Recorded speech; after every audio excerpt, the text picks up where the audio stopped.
ajudar? Roda ajudar, zap. Vai. Braulio, bom, primeiro parabéns pelo programa. O Papo de Graça tem me alegrado muito, tem me feito muito bem. Eu gosto de, sempre que eu posso, eu assisto, gosto de ver a simplicidade do Evangelho pregado. E parabéns por isso.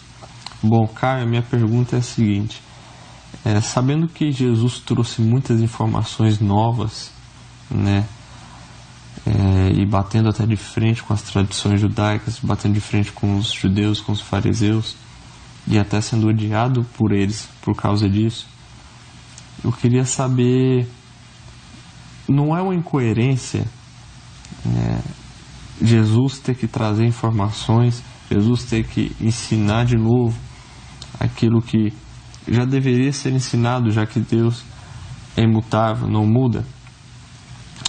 Por que essa diferença tão gigante entre o Novo e o Velho Testamento? Como as pessoas eram salvas no Antigo Testamento? Já que a salvação que hoje, para mim, me é concedida é através da fé em Jesus Cristo e a aceitação, né, da sua graça. Queria saber como eles eram salvos, claro que eram salvos, né, mas se havia graça com eles, já que, humanamente falando, eles são injustificáveis através de suas obras, né? Então, qual era a graça que eles tinham sobre eles antes da vinda de Jesus? Essa é a minha pergunta, desde já agradeço. Um beijo. Tá bom, meu filho, um beijo. Olha, para você não perder seu tempo, uma das coisas mais respondidas por mim aqui, você deve estar chegando agorinha, vai lá no meu site, escreve as seguintes palavras: Melquisedeque. Aí leia. Tem tanta coisa para salvar você dessa questão pequena. Ou você chega lá e escreva chave hermenêutica, para você saber a diferença entre a Bíblia como livro, a Escritura como texto e a palavra como verbo da vida em Cristo. Vá lá e escreva a palavra para você procurar no campo de busca. Vá lá e busque por salvação e fé, por graça. Você vai ver que todos, absolutamente todos, e ninguém jamais foi ou será salvo senão por graça. E não é só em relação ao que a gente chama de salvação, nessa perspectiva que você usou, que é uma perspectiva limitada de salvação, que é passar para o além com segurança. Assim que você pensa em salvação, e só assim, não é?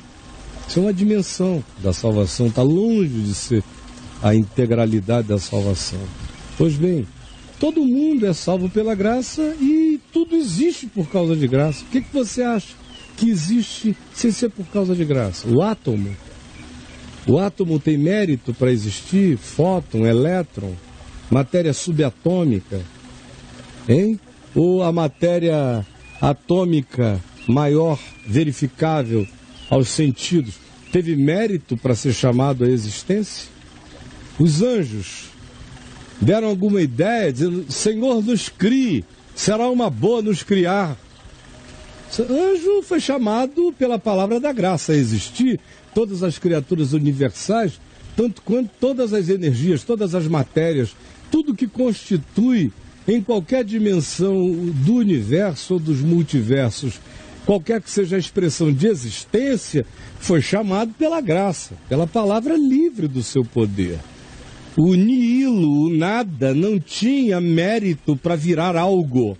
Foi a palavra da graça que chamou tudo a existência. Então, a criação é graça, tudo é graça, não existe nada que não seja graça. Em nenhum tempo da história houve qualquer momento ou qualquer relação com Deus e com a vida que não tenha sido uma relação de graça, meu filho. É que você não está nem pensando, você está lendo só essas catequeses. Você deve ter uma doutrinação de natureza histórica, protestante, e você foi bem doutrinadinho ali, naquela cartilhinha. Então, quem levanta a mão e diz: eu quero ser batizado, está salvo. Quem não não levantou a mão, não disse eu quero, não fez uma confissão explícita conforme a catequese ministrada, não está salvo, ou não teria tanta certeza, não foi isso que te ensinaram? Isso aqui é coisinha pequenininha, da rodinha de hamster da religião. O Evangelho deixou isso para trás há muito tempo. Então a sua pergunta é, por que que Jesus precisava ensinar? Porque eu estou precisando ensinar você até hoje. Por que que Jesus não precisaria ensinar? O problema, meu querido, não tem a ver com a pedagogia divina, tem a ver exclusivamente com o entupimento humano. Porque o Evangelho está presente desde sempre no Gênesis e dali para frente. Até quando Moisés anuncia as piores leis, a maldição nos visitará a geração de pai, no filho do filho, até a terceira, quarta geração. A graça e a misericórdia, porém, visitarão até 1000 gerações daqueles que o amam. Ora, de Abraão para cá, nós temos que viver ainda muito para ter 1000 gerações. Do Noé bíblico para cá, nós temos ainda que ter muita civilização humana para percorrer 1000 gerações. Então você veja, no chão mais cáustico da lei, o que prevalece descomunalmente é a graça. 4 para 1000. Sentença da lei, 4. Gol da graça, 1000. Quem ganha esse jogo no Velho Testamento? Tem alguém no Velho Testamento dizendo que a tua lei é melhor do que a vida? Não é a tua graça que é melhor que a vida. Quando se fala do mandamento, você está falando do sentido da vida. É claro que a lei vivida sem que se olhe para ela como instrumento de salvação é lei de vida e boa, santa e justa. Nada é melhor para a mente, para a alma,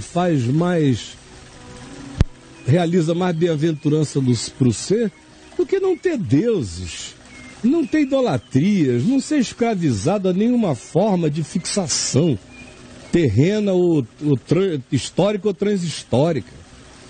Ter dentro do coração Deus como amor à vida, ao próximo. Deus que eu amo de todo o meu coração, de toda a alma, de todo o meu entendimento, e amo o meu próximo como a mim mesmo. Isso é pura lei da vida. Descansar, separar a atividade do lazer, do lúdico, é vida psíquica. Honrar meu pai, minha mãe, é saúde para minha alma, para minha psique, para minha existência. Melhorá-los em mim. Não usar o nome de Deus em vão e ser uma pessoa para quem o sim é sim e o não é não. Não mentir adulterando, nem enganar, nem falsificar, nem ser um estelionatário da existência. Ao contrário, sendo capaz do acolhimento, da bondade, isso é o que a lei manda. Não traia, seja fiel. Não diga falso testemunho, fale a verdade com o seu próximo, em favor do seu próximo. Não furte, não roube, não se aproprie, não cobice, não inveje. O que há de mal nisso? Não há nada de mal nisso. Quem é mal sou eu. Eu é que sou mal. Porque eu sou mal é que a lei, sendo boa, me faz tão mal, porque levanta em mim a certeza de que eu sou o cara ruim que eu sou. E quanto pior eu me veja, e quanto pior me vendo, isso se vincule a uma certeza de julgamento e punição, e eu só tenha isto, eu me torno pior ainda. Porque, desculpe, cagado, querete, cagado e meio. É assim que a alma humana funciona. Um cara chega, você diz para ele, você está perdido. Ele diz, bom, então ferrado e meio. É o que Paulo diz em Romanos, a lei avulta isso e os homens só pioram por causa dessa certeza. Agora, a graça de Deus, que é a graça da criação, é a graça de tudo, existe sempre, porque tudo que existe no ambiente da graça. Vá lá no caiofab.net e leia um texto, só para concluir aqui a minha fala curta, sobre um assunto repetido demais por mim. Vá lá e leia o seguinte texto. Cristo antes do Jesus histórico. Se alguém conseguir achar aí dentro esse texto e botar aí para ele ver, o tema exato é Cristo antes do Jesus histórico. Se você escrever histórico, você chega lá, nesse texto, no campo de busca. É Cristo antes do Jesus histórico. Leia isso para entender. Jesus, o Jesus da história, Jesus Cristo, é o Messias designado. Cristo, o Cristo eterno, sempre esteve presente. Você devia fazer, está aí o texto, Cristo antes do Jesus histórico. Leia esse texto. Agora você, meu filho, que tem avidez espiritual, deveria se matricular no meu curso exclusivo, no curso Reconexões, onde eu falo isso tudo em 200 aulas. Vocês estão perdendo, e eu também estou gastando voz, repetindo coisas que eu já falei de maneira expandida, muito mais profunda, para compreensão de quem quer que queira entender para sempre. Então, faça esse favor, chegue lá, porque você está perguntando, é bonitinho de um garoto muito legal, piedoso, querendo entender as coisas, mas que ficou ali na cartilinha da escola dominical reformada e tudo daquele tamanhinho, quando o Evangelho te diz o seguinte: o Evangelho não tem nada a ver com catequese protestante. O Evangelho diz: pois muitos virão do norte, do sul, do leste e do oeste, do oriente e do ocidente, tomarão lugar à mesa no reino dos céus, enquanto os filhos do reino ficarão fora. No protestantismo, esse pessoal só pode vir do norte, do sul, do oriente e do ocidente sentar à mesa se forem apenas pessoas que do norte, do sul, do oriente e do ocidente tenham ouvido, crido e sido batizadas, senão estão morrendo todos indo para o inferno. Você acha que boa nova seria esse evangelho? E que criação seria essa? Seria um Deus psicopata, torturante, perverso, diabólico, que cria para ferrar todo mundo eternamente no inferno. E continua criando. Um povo que já nasce ferrado. Desculpa, não precisa nem nada. Antes, o sujeito, para concluir que não pode ser assim, não precisa nem ler o Novo Testamento. Se o sujeito não desistir do bom senso da humanidade dele, ele vai saber que Deus não pode ser assim. Que assim quem é o diabo, e não o Deus acerca de quem se diz que ele é amor, vida e graça. Tudo vem depois do amor de Deus. E é na sua graça que todas as coisas foram criadas, porque nada merecia existir. O que teria mérito para ser? Tudo vem da liberdade absoluta da palavra do seu poder, dizendo vem. Ele chama a existência. E não cabe a mim nem a você queremos separar joio do trigo. Há joio nesse mundo há trigo nesse mundo há. Quem os separará não serei eu. Toda tentativa catequética, doutrinária, é tentativa de previamente separar o joio do trigo. E vocês pecam e blasfemam contra o Evangelho, buscando as certezas nas áreas em que Jesus disse que era para deixar tudo aberto.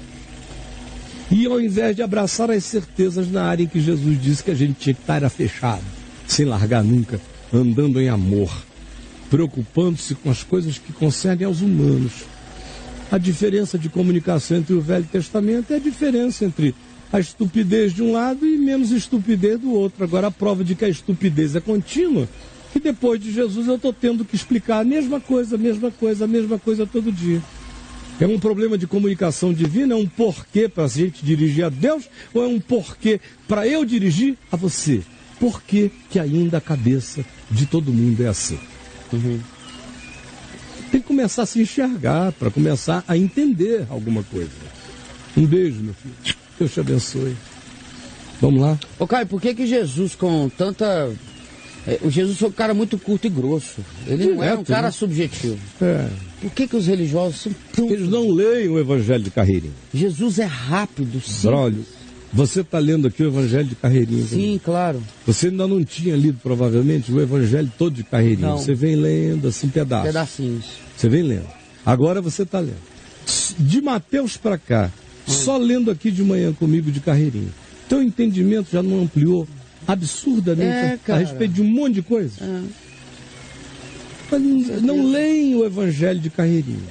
Quando eles leem, eles querem ler a Bíblia toda. A Bíblia é um livro todo fatiado, incompreensível. A Bíblia passa a ser um livro viável depois que eu li muito o Novo Testamento e tenho algum conhecimento histórico para aproveitar o Velho. Do contrário, é todo fatiado. Pressupõe um conhecimento para ler o Velho Testamento histórico, da história de Israel, de um monte de coisas que o povo não tem. Não tem nem história, conhecimento da história do Brasil. O cara não tem conhecimento da história de Brasília, se mora aqui, que só tem 60 anos. Vai ter da história de Israel e dos povos à volta. O pessoal não sabe quem foi Lúcio Costa. Não sabe quem foi. Não foi. O Niemeyer também já está esquecido. Já está acabando. Então, vão ter da história de Israel. Não tem nada mais acessível do que ler os evangelhos. Eu estou provando aqui para todo mundo como o problema é falta de leitura contínua, simples, não catequética do evangelho. Como tudo vai abrindo. Sem interferência. De ninguém. E é isso que apavora o pessoal. Por que as igrejas valorizam o púlpito e não a leitura do evangelho de carreirinha? Porque se o cara ler o evangelho de carreirinha, ele vai chegar à conclusão de que 98% das coisas que do púlpito se diz que são essenciais não servem para nada.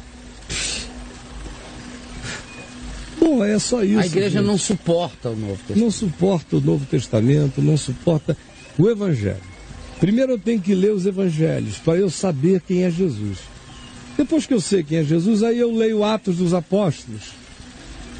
Sabendo que são Atos dos Apóstolos, não são Atos de Jesus. São dos Apóstolos. Dos Apóstolos. Tem coisa certa, tem coisa errada. Tem vacilos tem dos coisa apóstolos. Que deu certo, tem coisa que não deu. Aí eu leio, por exemplo, Romanos nessa sequência, para não botar a sequência cronológica, que eu teria que dar um pulo, e aí eu teria que ler 1 Tessalonicenses. Não é esse o caso. Tá fora da ordem. Cronológica. Mas aí eu leio Romanos, era bom ler o último capítulo, que diz para quem que o livro foi escrito. Uma assembleia de judeus, de romanos e de pessoas de vários lugares da terra.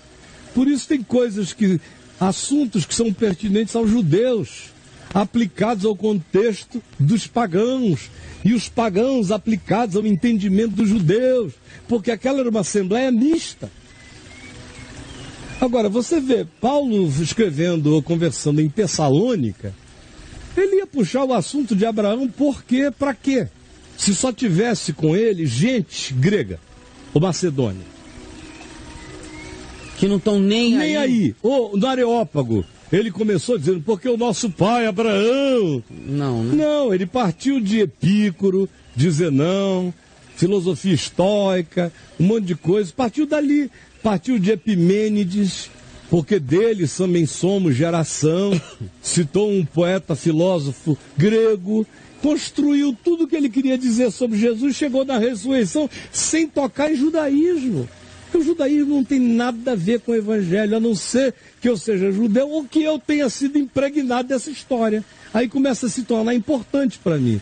Porque se eu sou só um cara que estou pagão de tudo, vivendo em Estocolmo, num mundo pós-cristão, onde de Jesus eu só conheço a fachada dos templos, e nada mais...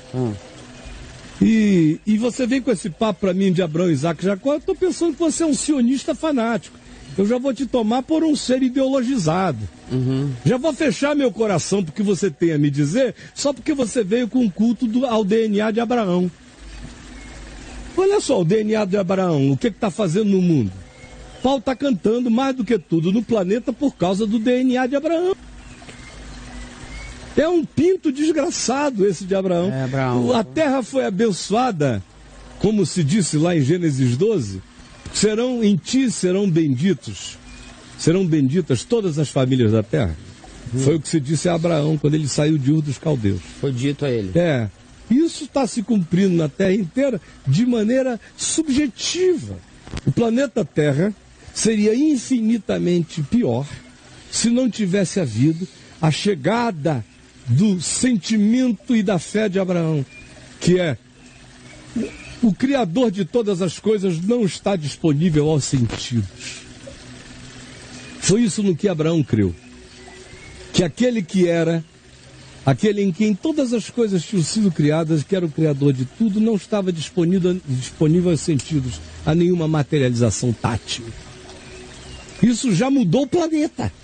Isso aí foi a alterou toda a percepção humana, gerou uma alteração de consciência. Nós não estaríamos hoje, também foi a descendência de Abraão que quase que descobriu as principais coisas científicas do universo, incluindo chegando na viagem, por exemplo, de Einstein, descendente de Abraão, mergulhando no intestino da matéria. Isso não teria sido possível se Abraão não tivesse crido que o que é existente realmente, o que é real, que aquilo que é o que se pode dizer que é, não pode ser indicado, não pode ser pinpointed.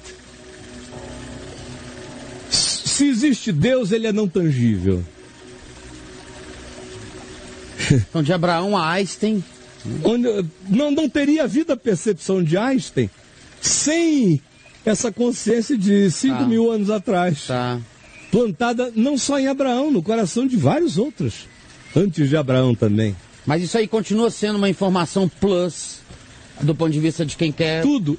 O Evangelho. Quando o Evangelho entra... Imagina o seguinte, um mundo onde nunca se tivesse falado do significado de Jesus.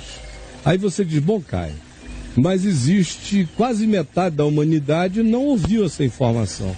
Não ouviu a informação, mas vive o benefício dessa informação. O benefício dessa informação. Os Estados Unidos da América, hoje estão se tornando cada vez mais, como a Europa já se tornou, um país pós-cristão. Cada vez mais. Pós-cristão. Pós-cristão. A Europa é pós-cristã. O cristianismo é uma memória europeia, mas uma memória que carregava o DNA do Evangelho. Então houve um monte de coisas de cujas realidades a sociedade se beneficiou no Ocidente. Nós não estamos apedrejando mulheres em praça pública. No passado apedrejava-se. A mulher não tinha nem alma no passado. De onde é que veio essa equivalência, apesar do cristianismo? Das vozes libertárias da fé. Foram as vozes libertárias da fé de Jesus que abriram espaço contra a religião para se pesquisar cientificamente. O Newton lia mais as escrituras do que pesquisava física. Francis Bacon lia muito mais, se interessava muito mais pela escritura do que por assuntos imediatamente chamados científicos.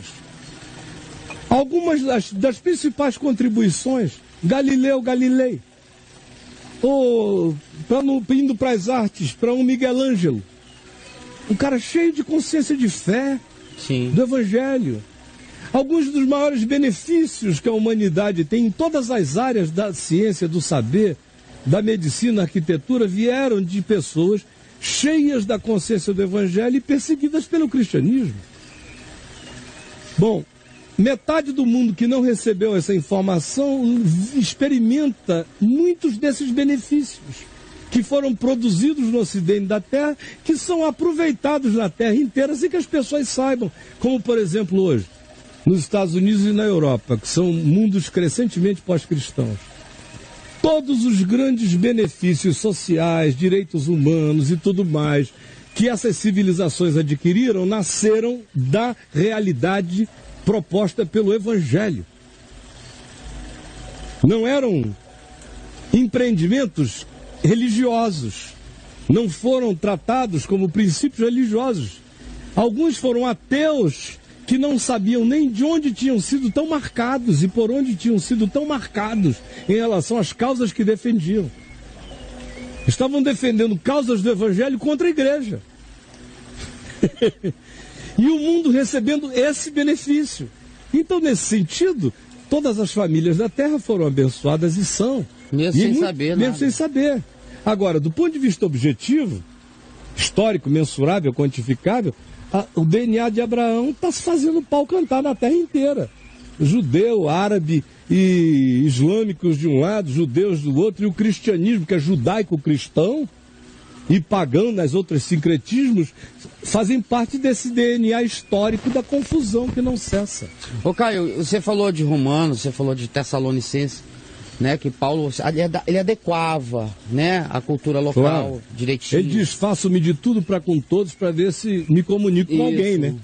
Por que a igreja não? Por que a igreja tem que emplacar o Abraão? Se converteu ao Evangelho. Ele tem que trazer essa coisa judaica. Olha só, brother, eu estou aqui há 43 anos. Se fosse fácil, sinceramente, eu tinha feito progressos. Você tinha feito? Eu não fiz outra coisa, eu não chego a ser burro. Não chego a ser burro. Sou sincero, dedicado, apaixonado. Não fiz outra coisa na vida, a não ser ensinar ao avô, aos pais e agora aos filhos e netos. Mas o povo continua como sempre. Não é uma questão dessa geração. Já foi a dor de todos os que quiseram ensinar. Era a dor de Isaías, a dor de Jeremias, a dor de Ezequiel, a dor de Obadias, de Amós, de Sofonias, de Zacarias, de Malaquias. Desses caras todos. Foi a dor de todo mundo que quis ensinar o caminho de Deus. É ver que vocês puxam para cima e o cara vai para baixo. Que o boi conhece o seu possuidor, mas o ser humano não reconhece quem o criou. Que o sentido da vida é óbvio para aves, instintualmente falando. Ela voa na direção certa, para o ninho próprio. Mas o ser humano, com todas as indicações e pseudo-racionalidade, pula de cabeça na ponta da espada. Então, eu sei que o problema não é meu. Eu sei que eu explico com toda clareza. Eu sei que é o que nós lemos hoje aqui em Marcos 6. Eles, porém, tinham o coração endurecido. Milagres, os caras vão, organizam o povo. 5 pães e 2 peixinhos, todo mundo come, recolhem 12 cestos, mas não entenderam. O coração ficou duro. É aqui assim também. Não é falta de explicação, nem de milagre, nem de revelação. É o coração endurecido.